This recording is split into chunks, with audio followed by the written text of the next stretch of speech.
September 15, 1940, 15,000 feet above the Thames estuary.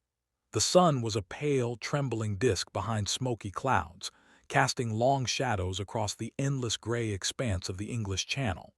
You can almost hear the roar before you see it, a swarm of German Messerschmitt Bf-109s, engines screaming like metal banshees, slicing through the mist.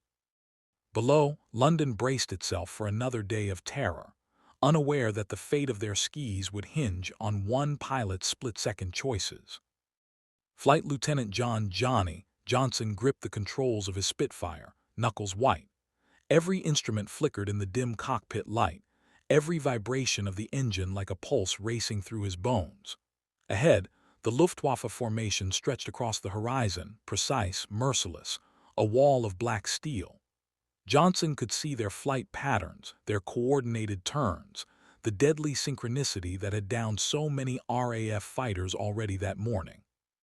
The wind tore past the cockpit canopy, biting through his gloves. You feel it too, the cold that cuts deeper than fear. Each second stretched into eternity.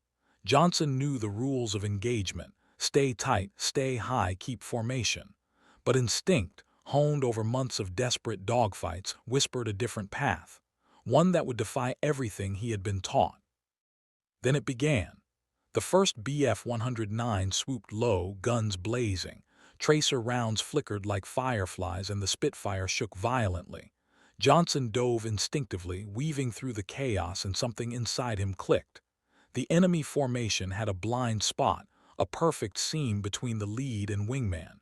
Most pilots hesitated. Most would wait for orders, not him. He banked sharply, tighter than anyone would dare. The world tilted violently, clouds rushing past in streaks of white and gray. You can almost feel the G-forces pressing against your chest. The Messerschmitts ahead didn't see him coming. He emerged from the cloud bank behind their rear flight, guns locked. A quick burst. Two planes lit up, their engines screaming, smoke trailing like dark ribbons. But it wasn't over. The Luftwaffe was still there, still lethal, still closing in. Johnson's heart raced, adrenaline mixing with a strange clarity. Every maneuver had to be exact.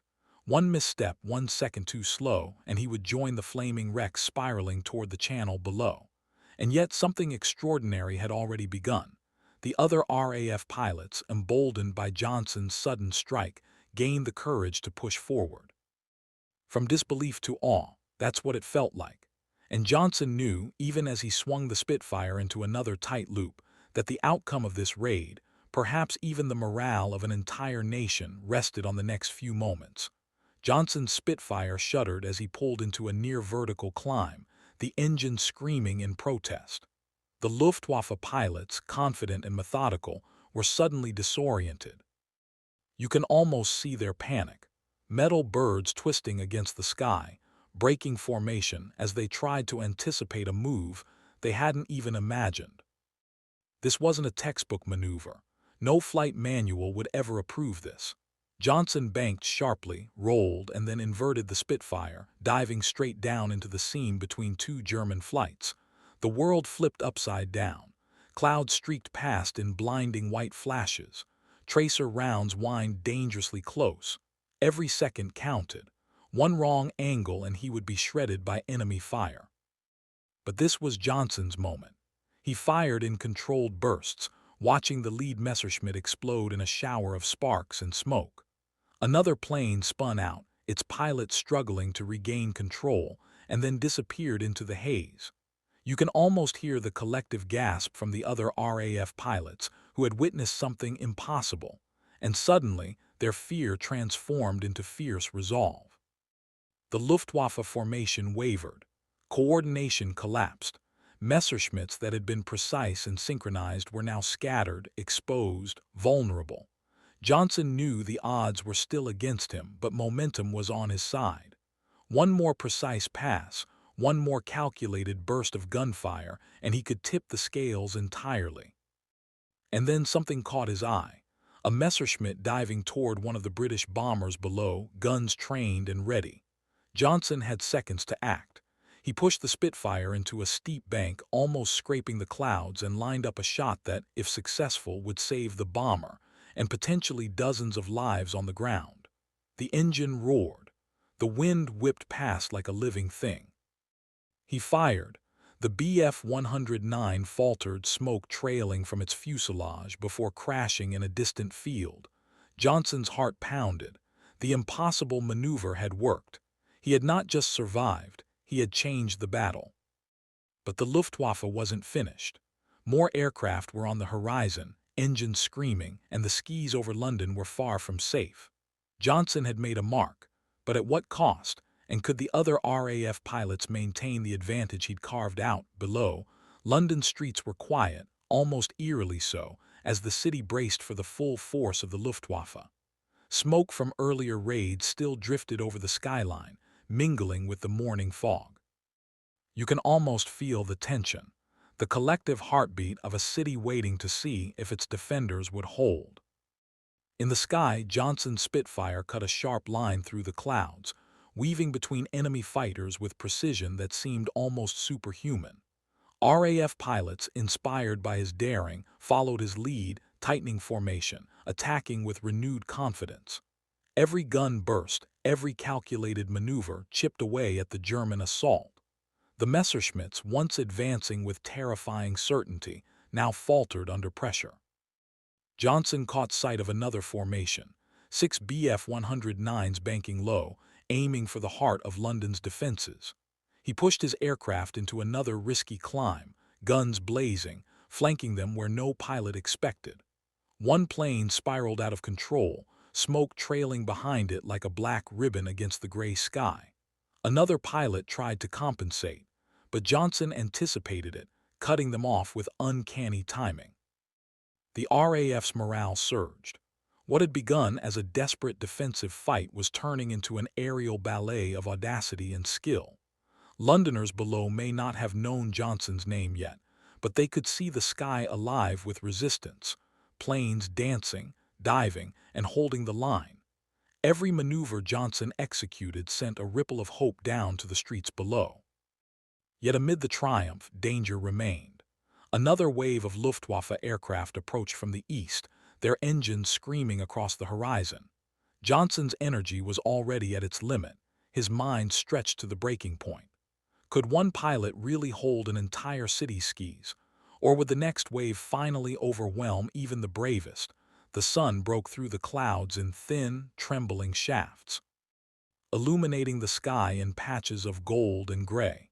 Johnson's Spitfire danced through these shafts like a predator, each movement precise, each burst of gunfire calculated. The Luftwaffe had begun to scatter, confidence replaced by hesitation. You can almost hear the whispers among their formation. What is he doing? How can one man? He executed another audacious maneuver, banking so sharply it felt like the Spitfire might tear itself apart. Tracer rounds streaked past, but he was already behind a Messerschmitt, firing controlled bursts that lit the enemy plane up like a flare. It spiraled downward, smoke and flames tearing through the fuselage. One pilot down, then another. Johnson was becoming a phantom, striking from blind spots no German pilot expected, exploiting weaknesses invisible to the untrained eye. RAF pilots followed his lead, striking in synchronized waves. The German formation wavered, cohesion breaking for the first time that day. Johnson's single actions had ignited a chain reaction, a turning point in the battle where audacity outweighed numbers. One pilot, one Spitfire, had begun to rewrite the rules of engagement in real time. But the danger was far from over. The Luftwaffe, now sensing their formation unraveling, started counterattacking with ruthless precision. Johnson's fuel gauge ticked dangerously low. His arms ached from the constant strain of maneuvering. His eyes burned from focusing on every shadow, every glint of metal in the sun. And yet, something in him refused to relent. He knew that the next few minutes would define not just the day, but the morale of London, the heart of Britain itself. As another Messerschmitt lined up behind him, Johnson had to decide, fight, or gamble everything on a move no one had ever dared. Johnson's hands tightened on the controls. The Messerschmitt behind him was closing fast, guns blazing. You can almost feel the tension in the cockpit, the deafening roar of engines, the the sharp jolt of tracer rounds passing mere inches from the canopy. Time slowed. Every instinct, every hour of training, every previous dogfight, all of it converged into one singular moment. He rolled sharply, twisting the Spitfire into a maneuver so tight it felt impossible.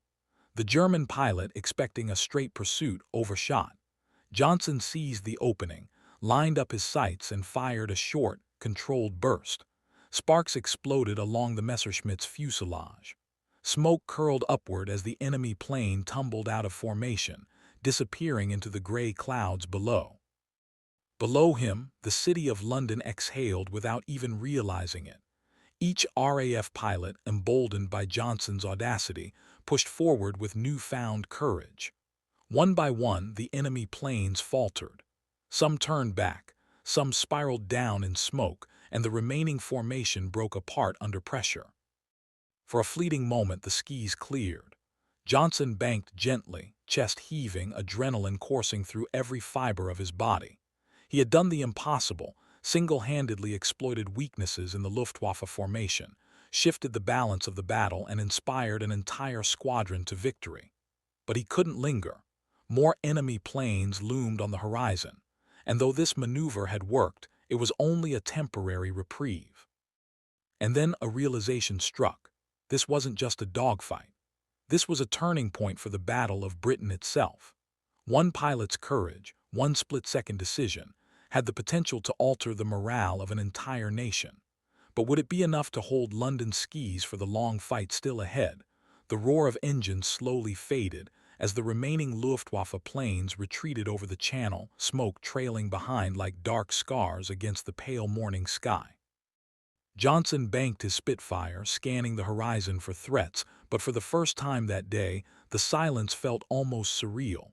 You can almost hear it, the quiet after the storm, a pause pregnant with relief and disbelief. RAF pilots, still catching their breath, circled back. Some waved, some saluted, others simply stared, stunned. They had witnessed something extraordinary. Johnson's daring had done more than down enemy planes. It had shattered the aura of invincibility that the Luftwaffe carried over British skis. Courage had become contagious. One man's audacity had sparked a wave of confidence across an entire squadron. Below, Londoners would soon emerge from bomb shelters, ears still ringing from the distant gunfire. They didn't know Johnson's name yet, but the sight of the skis littered with falling German aircraft brought a quiet, almost tangible hope. News of the day's events would spread quickly, word of one pilot's impossible maneuvers turning the tide of an air raid, inspiring resilience throughout the city. But Johnson knew better than anyone. The battle was far from over. The Luftwaffe would return fiercer, more determined. Every dogfight, every sortie was a gamble with life itself. And yet, in this brief, fragile moment, the impossible had been achieved. A single pilot, one Spitfire, and a split-second decision had altered the course of the Battle of Britain, proving that courage, skill, and daring could stand against overwhelming odds. And deep in the heart of the Luftwaffe, reports would reach Berlin describing the inexplicable collapse of formations, the audacious tactics of a lone RAF pilot, and the realization that British skis were no longer theirs for the taking. One man had made history that day.